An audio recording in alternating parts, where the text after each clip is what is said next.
ক্ষেত্রে কারি পাতা health benefit কি কি রয়েছে সেটা আপনাদের মাথায় রাখতে হবে।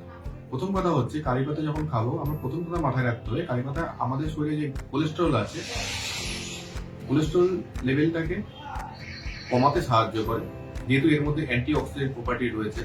তো অ্যান্টি অক্সিডেন্ট প্রপার্টির একটা কার্যকারিতা রয়েছে যে কোলেস্টেরলকে রিডিউস করতে সাহায্য করে, প্লাস এলডিএল বা লো ডেন্সিটি লাইপোপ্রোটিনকে নিয়ন্ত্রণে রাখতে বা কমিয়ে আনতে সহায়তা করে। 2 নম্বর হচ্ছে কারি পাতা ব্লাড প্রেশার। কিছু কিছু অ্যানিমাল স্টাডিজে দেখা গেছে, যদিও স্টাডিজটা সীমিত, আরো অনেক রিসার্চ প্রয়োজন।